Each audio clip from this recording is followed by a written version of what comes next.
Hey, brand builder, Rory Vaden here. Thank you so much for taking the time to check out this interview. As always, it's our honor to provide it to you for free.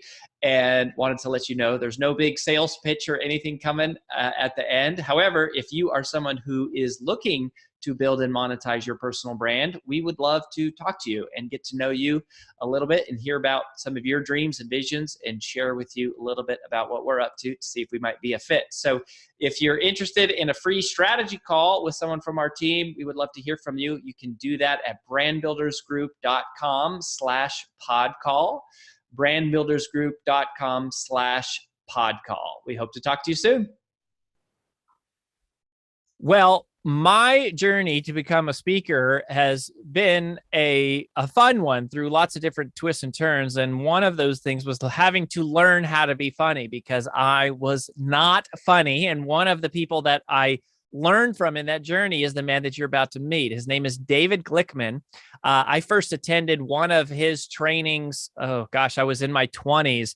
And it was one of the most transformative pieces of my entire career.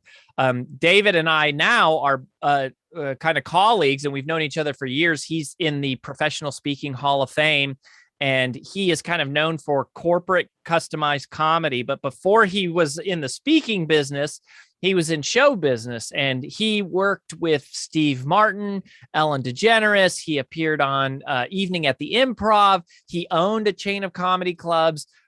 And he's just a funny dude. And I've learned so much from him. And I actually recently we hired him because one of the things that he does is he owns a company that helps people write funnier speeches. And so I had a new bit that I was working on for a new audience. So it's a brand new piece of material. And I wanted to get David's eyes on it and his input. So he continues even to this day to be one of my personal speech coaches, specifically in the realm of comedy. So I figured you got to meet David. We got to have him on. So welcome to the show. Well, Rory, thanks so much. It's always, and again, you and I have known each other for probably close to 2 decades here, but it's great to see you evolve, and your humor has grown. I watch you now, and I just go, you got it. You understand how important humor is to what we do for success here. Totally, and it's amazing. I'll say, sometimes I'm genuinely amazed at how much of a skill this is. And looking back at where I started to go, if someone hires me to do a speech now, they're laughing their butts off. And I go, man, that is not who I was. Like, I did not know how to do that. And I think that's, the first thing I wanted to talk about is you really believe that humor can be learned to some extent, right? I mean, do you still feel that way? Do you feel more that way than you did 15 years ago? Or do you? No, I truly believe it's a skill that can be learned. It can be refined. And it's funny when we talk about humor, it's almost like dissecting a frog while he's still alive. It's just, people will listen and say, oh, well, that sounds very, very cut and dry. Well, the science of humor is cut and dry. It is. But yes, absolutely, you can learn it. And as you've experienced, as you learn some of these tricks and techniques, you just learn how to think funny. Yeah. So what does that mean? All right. So let's dive into that for a second. So what does it mean to think funny? Like, why do we laugh? Or like, there's different techniques here that apply, but like fundamentally, what are you trying to do that causes someone to laugh? Okay. You're trying to do something that's a surprise, something they're not expecting. I'll give you an example here. So I'm going to go back about 10 years, Rory. Okay. That's when you wrote your New York Times best-selling book, which was Take the Stairs. Everybody remembers Take the Stairs. He's got a copy. 7 steps to achieving true success. But, okay, so let's fast forward 10 years. You've learned through many of your clients, not everybody has the same work ethic as Rory Vaden. So your new book for 2021 would be Take the Escalator, 7 less steps to achieving true success. Now, those who are just listening to the podcast, on the video version of this, we're actually showing a book that's a parody of Rory's original book.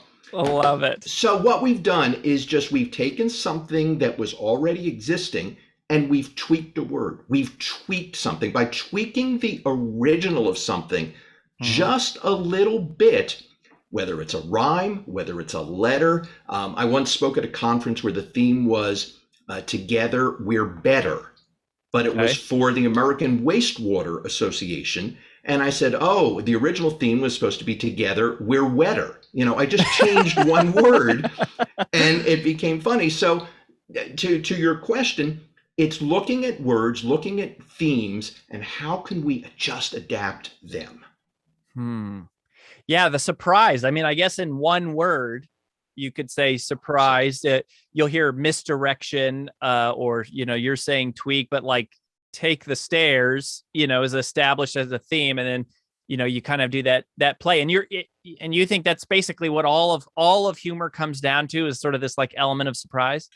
Right, but there's surprise is step two. Step one is observation.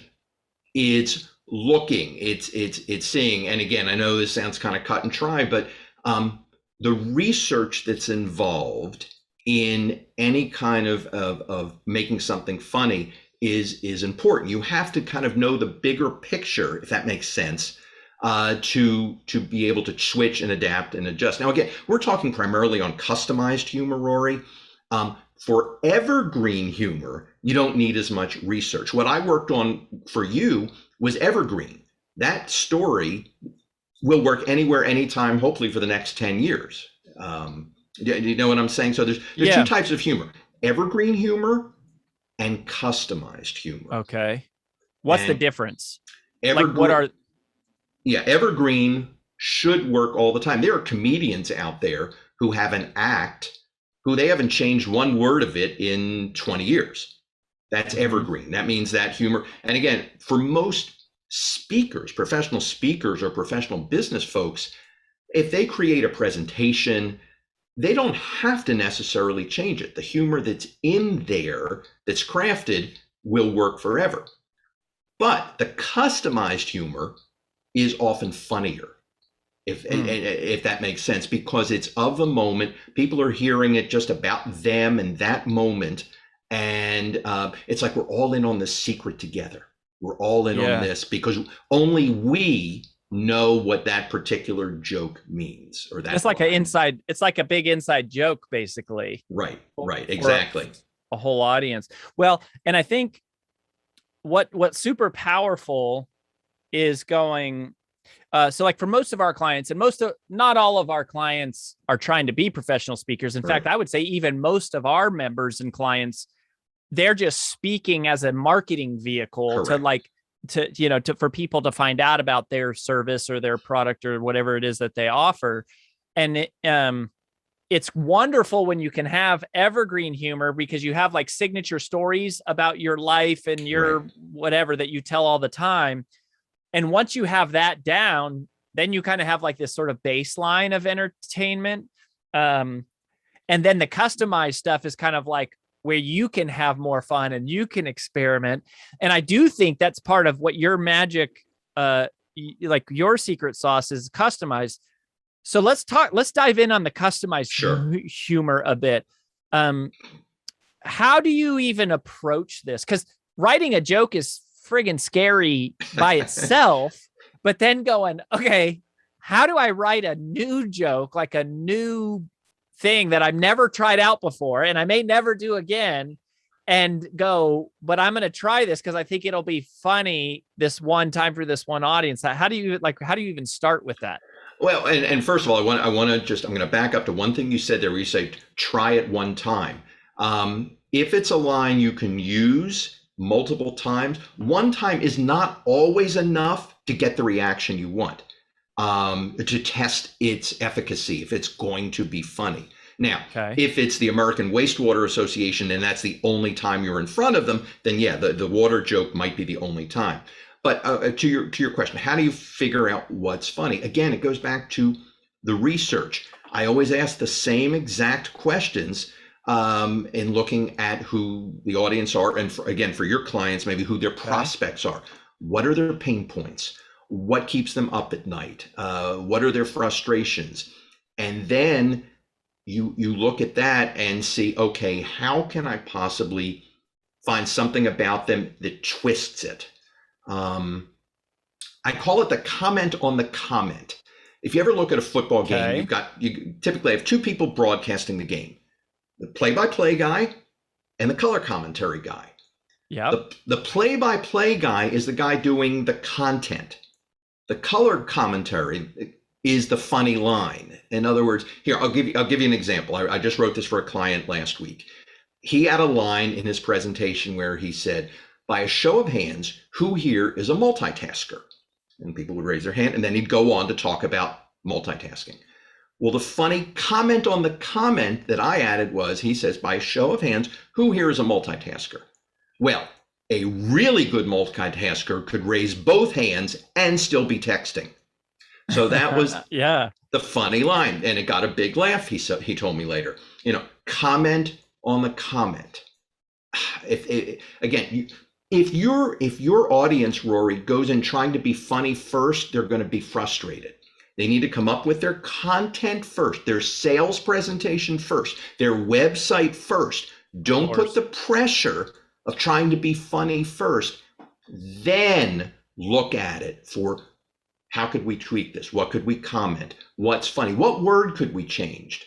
What word is in our name of our company that could now be a funny acronym? Yeah. Well, and so we would tell them, like, we kind of think of it as baking a cake, and you first got to get like the core ingredients in place, which is your content. And then you put the icing on, which is kind of like your stories. And then when you get to like the fancy frosting and the sprinkles, that's more of like what the humor is. But what's really cool about what you're saying is, even though it's kind of scary, the idea of writing a joke and then writing a custom joke that is this one time, what feels pretty safe and predictable to me is the idea of going, yeah, but if they're frustrated about it, if this annoys them, if they're angry about this, or if this is the thing driving everyone nuts, it's pretty safe. It's a pretty safe bet to go, even if I can just find a creative way to bring it up, they're going to laugh. Like, right. And even if they don't laugh, they're going to feel special. They're going to be like, "Oh, look at what you know." But it's just the frustrations. So that's weird to me. Like, why is it that things that are frustrating make us laugh? It kind of seems almost opposite. Like, you go, if this is the thing that frustrates us, I wouldn't want to bring that up. Because you're acknowledging it. You're talking about what everybody is experiencing. And the same thing works for a sales call. Or, if there's a dentist and he or she has prospective patients, you then make note of the tooth pain, and then you come up with something clever in your marketing materials to that. The way I look at it is, we do business with people that we like. We like people that make us laugh. It's this natural progression. So every opportunity you can have to add the humor is going to just build your brand that much better. Mm-hmm. Yeah. And you're going, just like, to use the dentist example, is to put yourself. So it's one thing if I'm a speaker and I'm coming to speak at an event and I'm sending them a pre-programmed questionnaire, or I'm going to their website, or I'm doing interviews and I'm saying, "Hey, what are the things that frustrate you?" But if I'm a dentist, I don't have to ask. I know, right? I already know, because I hear it every day. It's just kind of thinking, like, I think this is huge, that step one is observation. As you're going, ask yourself, what are they scared of? What are they afraid of? What is annoying to them? Yeah. And then basically just find a clever way to bring it up. Is that? Yeah. Okay. So your example there of the dentist. I did a punch up for a gentleman who consults in the dental industry not too long ago. And I don't know how he got to it. He had something in his original content that drove my idea, because I was saying, well, what frustrates your prospects and their eventual clients?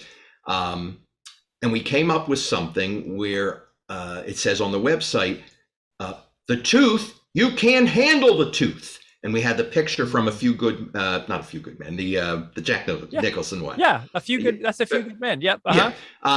So by doing, instead of the truth, the tooth, this becomes now something very funny on the website. You can handle the tooth, and tooth is italicized. Again, as you and I sit here, maybe not hilarious, but for the person looking at it who's thinking about their tooth that hurts, bam, we've hit a nerve, no pun intended.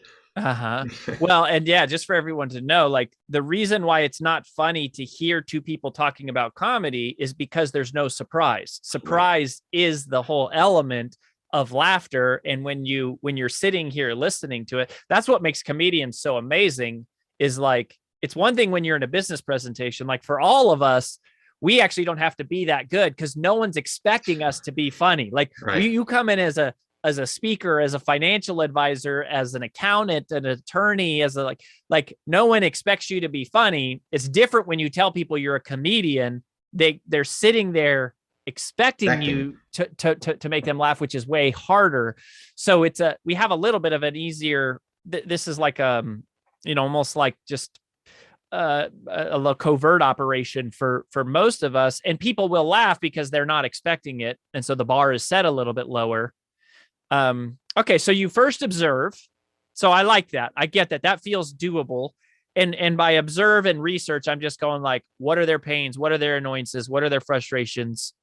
And then what's next? Yeah, no. Well, and then you look at it. Again, there are certain tricks and techniques. The rule of three. I mean, that's an old comedy rule where you list three things in a row. The first two are normal, and the third one is the surprise. It's the derailment, the one you're not expecting. Again, most of your listeners are just listening to this. They can't see. I don't have a lot of hair, so my three might be. I remember when I first started, I had dreams, I had hopes, I had hair. Boom, boom, switch, like that. Yeah. So that's a rule of three. Here's a stupid one, but it works. Odd numbers are funnier than even numbers. Rory, I have no idea why, but I have tested this. I have road tested this. A 7 is funnier than a 6. I don't know why. Planned mispronunciations. If there's a word in your audience's vernacular, in their industry, that is hard to pronounce, perhaps, you pretend to mispronounce it twice, and then the third time you give a synonym. So you might say something like, there's an old saying that sometimes when people, so you boom, boom, switch, like that. Yeah. Well, and even that is kind of comes back to that frustration concept.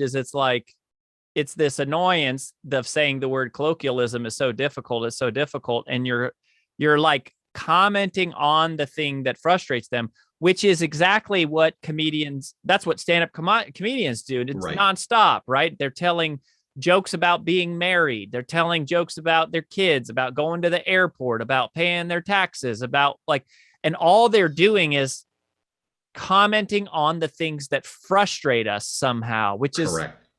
It's amazing how simple that is. It really is. And I have yet to come across an industry. I mean, I've either spoken to or punched up, presentations in a myriad of industries. And I'm yet to find one industry that doesn't have at least top 10 frustrations. I'm on a call tonight with a group of pharmacy students to get my research done for a presentation for pharmacy. So I'm going to, just ask them, tell me everything that's frustrating to you. I'll get 40 things, and I will then turn those. What we should do is do a part 2. I should come in, on another podcast and tell you, here's were the 40 things that were frustrating, and here's what I found funny in them, or how we made it funny. Mm-hmm. But the essence of that is going, what is sort of a surprising way I can bring that up, or like a natural way to kind of bring it into the presentation? Yeah. And again, it's hard to explain it without, without concrete examples. So again, if for argument's sake, like going back to the customization, if you're in a venue, if you're doing a sales pitch or a speech in a room that is freezing, like that's just everybody is sweaters and this and that, you'd acknowledge it by saying something like, not sure if the folks at this hotel know, but there is a brand new invention. It's called a thermostat, something like that. Uh-huh. Again, you kind of soft and then boom, hit. Now, we're not trying to make people comedians. That's For not sure. No, not the that is goal. not the goal here at all. Not the goal. It is just to find those moments of levity. And the way I always look at humor, it's like an EKG. In other words, you're talking, normal content, laugh, normal content, laugh, and that these moments of humor should be as much as possible throughout your entire, whether it be your website, your pitch, your speech, your presentation, whatever that might be. Mm-hmm. So other than frustration, so I get that one. And again, like, even though you're saying it helps to have a specific example, but it would be like, okay, let's pretend for a second, if you were a stand-up comedian and you were going to write a set or a bit on marriage, the very first thing you would do is go, what frustrates people about marriage, right? And it's like, whatever, my wife is telling me always what to do, or my husband spends forever in the bathroom, or is that the best place to look, or are there other places additionally do you look, or do you kind of focus on frustrations as like that's the safe go-to? That's the easiest thing, because it's the commonality of everyone. If you were doing something on marriage, and again, you just gave the example, let's say, of the bathroom, and again, this isn't anything like I would say for a corporate audience necessarily, but and again, I'm just riffing here, but something like my wife says, put the seat down. But she only has to remind me about 117 times per day. It's exaggeration. Normally you'd say once or twice. But it's the exaggeration. That watch comics, study comics, all those books. Well, your listeners can't see it, but there's hundreds of books behind me. Every single one of them is either a biography or an autobiography of a comic or a textbook on humor. You learn, you observe, you watch. Mm-hmm. Yeah, exaggeration is a core part of this. But like even on social media, there was one that is like all these mommy accounts and stuff. And there was one that I saw that was like this, that said, I birthed a baby in less time than it takes my husband to take a poop. Right. And it's like, so they're taking a frustration, then they're acknowledging it, and then they're exaggerating it. Right. And it's almost like you observe it, you acknowledge it, and then you exaggerate it. Yeah, you kind of nailed it on the head there. I mean, that's really it. But and one word of caution though, especially for folks who are not used to using humor, you do have to just make sure that your humor is appropriate and relevant. That's where some newbies get into trouble sometimes. My mantra is, when in doubt, leave it out. If you're the least hesitant, could this offend somebody? And that bar keeps changing on what might be appropriate and what might not be. So I want to make sure we put that in the podcast today, that when in doubt, do leave it out. Yeah, I mean that's really huge, because that's the one time it can backfire, which is one of the reasons why self-deprecating humor is so wonderful, because you're just like, you're less likely to offend someone, you're less likely to like run into a they tend to be a little bit more forgiving when you're talking about yourself, like your hair joke, right? If you call someone else bald, correct, that's more dangerous than if you use it like on yourself. And also there's a misconception out there that that humor, that tragedy plus time equals humor. People always say, well, you can't talk about something bad now, in the news, but you can talk about it later. Tragedy plus time equals humor. That's not always true. There are certain things that are topical that just, I speak a lot in the healthcare world, and I'm yet to write one joke about COVID. Mm, I'll write things on the periphery of it, but the disease itself, you can't poke fun at it. So yeah. again, watching your subject matter, it just, you just want to be very careful.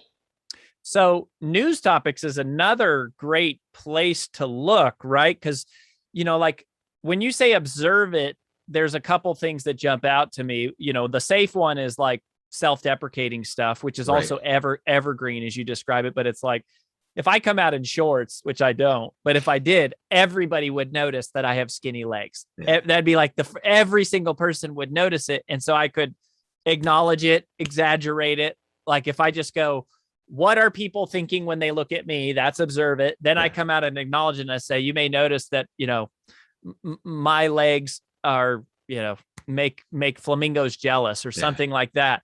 Right. So so you've got that, then you've got sort of the customized just frustrations.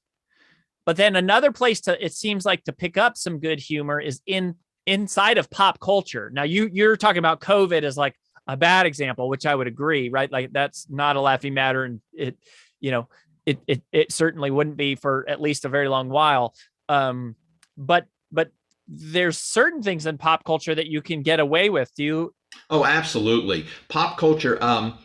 I subscribe to Entertainment Weekly, not so much because I want to, read, all the nuances. I want to go big picture. I want to see what shows are the most popular, what movies, what podcasts, so I can drop in a reference to Ted Lasso, and 80% of my audience is going to know if I say, well, I'm not going to go all Ted Lasso on you here with some, homespun wisdom. Dropping in just a pop culture reference, the audience, he said Ted Lasso, like that. Yeah. And to your point earlier, it doesn't have to be as funny because you're perceived as in the know. Yeah. And a lot of times when I would hit a town, I would look in the local news, whether it's online or some towns even still have hard copies of newspapers. It's pretty cool. But I'd look at the local news and see, okay, let's say there's a restaurant that's closing. So let's say it's called the Spaghetti Barn. So everyone knows the Spaghetti Barn closed in, Cincinnati.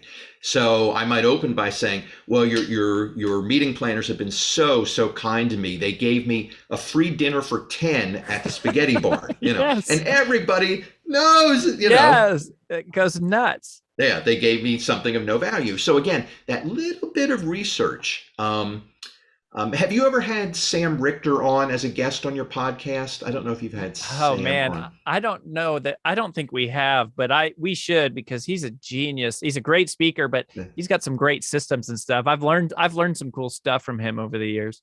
Yeah, because he's the master at learning research of things, of finding stuff that you can then, make funny. I use a questionnaire, and I'm great at interviewing. I look at my own programs. I do probably 80% of my time is spent researching, and tweaking and writing, and then presenting. It's the easy part. Mm-hmm. Um, Gosh, yeah. And when you're back to the pop culture thing, you're really just looking at headlines, because it's got to be a big enough, which makes it easier for you research wise. Because if it's not a major headline, not enough of the people in the audience will know it. But if it's a major headline, it's pretty safe to think that like everybody's going to know it. And it almost feels like the more recent something is, and the more relevant or like customized it is, the more forgiving the audience will be in terms of how funny it has to be. But it's like, if you're talking about the Spaghetti Barn, if that just happened, last week, and everybody knows about it, and it's hyper specific to our town, that's even funnier somehow than what's going on in the political election that everybody Correct. knows about. Right. Yeah. And absolutely. And just again, another little caveat there. I never do political humor or write political humor.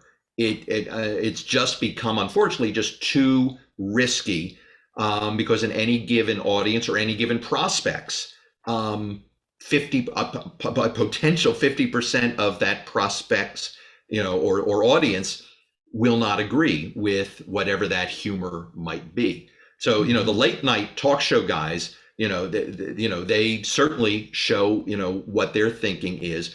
But for those of us in business, my opinion is that you can't show it, for the purposes of humor. You just right. It's a mixed audience. It's a mixed audience. Right. So I do look for current things, pop culture things, but I'm very cautious to steer clear of the and there's great political humor that you could use, but it's risky. Yeah, so I guess you'd say anything that's super controversial or emotionally charged is best to just kind of stay away from. It is. It's more, but it's more like the lighthearted things. Like Ted Lasso is a great example. Our pastor this last Sunday made a reference to Ted Lasso, and everybody went nuts just because he said Ted Lasso in church. Yeah, exactly that. Or if you just look at again, Entertainment Weekly or any kind of pop culture kind of thing, will just give you those high level things. My point on it is you don't have to necessarily know it. Let the the other pop culture writers do all the heavy lifting for you. Although I started watching Ted Lasso and it is funny and it is great. Yeah, it's great. It's super. Yeah. It's super cute. We love it because AJ doesn't like to watch any shows that have violence or drama or sickness or anything. She only likes shows that make her laugh. So we've been all into and that's a great example. So something like Ted Lasso, the dialogue in there, what you're laughing at most of the time are those comments on the comment. It's the storylines being driven. We'll call that the content, or in your listeners' world, that might be their sales presentation.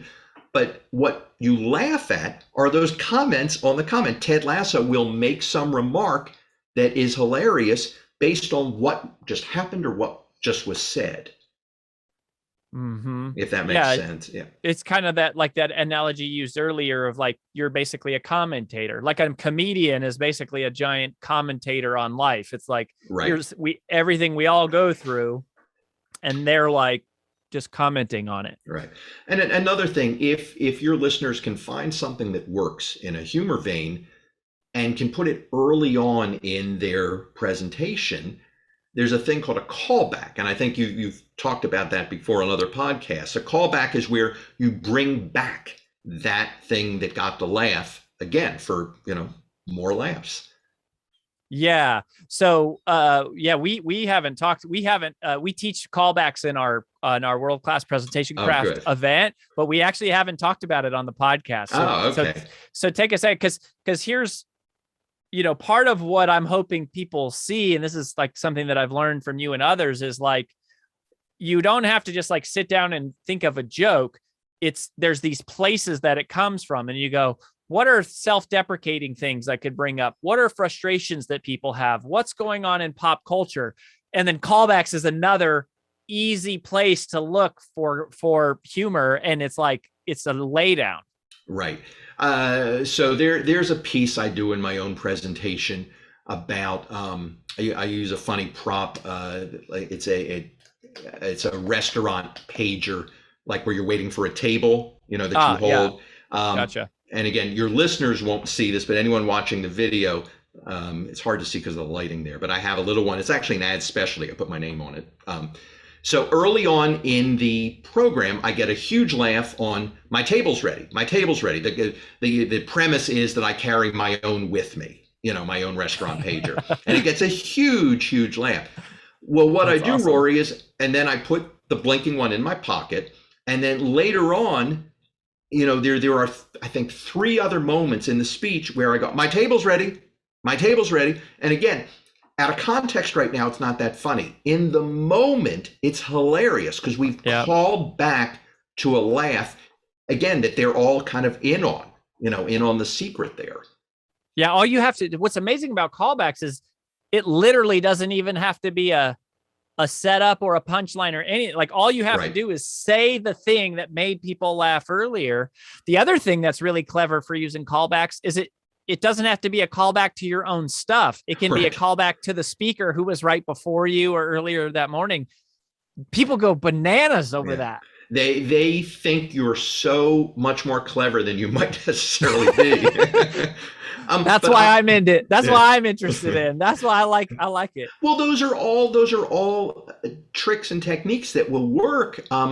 If I'm speaking in a morning program, if there's general session speakers before me, I always go in the day before. Assuming my schedule can make that happen, to watch every other general session speaker. I do a wrap up of every other one who's gone on before me. And again, it's just acknowledging certain things they said, and then I comment on their comment, not my comment. Like you said, I comment on their comment. So even if you have a business professional who might be following other sales presentations, you know what your competitors are selling, what their bullet points are. You can gently make fun of your competitors. If I'm working for T-Mobile and I'm pitching against Verizon, Verizon says they have great coverage. Yeah, in zip code 37919. Yeah. Again, I'm just riffing here, but poking fun, gentle fun at your competitor, and the prospects will laugh. Mm-hmm. Yeah, and hecklers actually I've noticed are another place that you can get callbacks. Is sometimes someone will say something out funny from the audience. Some of the best lines I've ever written came from something I said, and a heckler said something and everybody laughed, and I wrote it down, and I'm like, thanks for that gift. I'll add Right. that myself next time. Yeah. Because if it worked in that moment, it'll work again. Well, this is awesome, David, and a couple of things, y'all. So you could tell by listening, there's a science to this and an art. There's skill. A lot of this is experience, and I would tell you listening that if you can have some evergreen content, like for example, your backstory, in almost every presentation you give, at some point, you're going to tell people about who you are and where you came from. I think having your own little mini kind of semi stand-up comedy routine about your backstory, Yeah. if you could work on that one little bit, you can use it in pretty much every presentation you give for the rest of your life. And it doesn't have to be Ellen DeGeneres kind of funny. It can be 2 or 3 little chuckles that just give you confidence and break the ice and help you feel comfortable before you move into your speech or your podcast interview or your sales presentation or your internal, company meeting. And if you struggle with this, David can help you. So he's one of our trusted vendor partners. So if you email us, if you go, hey, I want some help writing this, just send an email to info@brandbuildersgroup.com and put funnier speeches in the subject line. So email info@brandbuildersgroup.com, put funnier speeches in the subject line. And then we'll connect you with David. Of course, you can go find him, on your own, but we'll connect you with him. And he'll talk with you to see if you're someone he can help, and hopefully he can help you, because if David can't help you, then nobody can help you. I think I can. I have worked with other business professionals who've dealt with accounting law and some of the most you would think dry subjects. I believe that every topic, every industry has room for humor. I really do. Totally. And I really am taking away one of the big things from this conversation is don't do it in a mean way. Don't do it in a risky way. Don't offend people. You don't have to. There's enough light, safe, common frustrations that we all have. Right. There's enough pop culture references. There's enough callbacks. There's enough little quirks of everyday life that you can just observe it, acknowledge it, exaggerate it, and get a chuckle and have a great day for everybody. So David, thanks so much for coming on the show, man. And as always, thanks for your mentorship and counsel. And my we pleasure, wish you the best. Thank you so much. It was great to be with you today.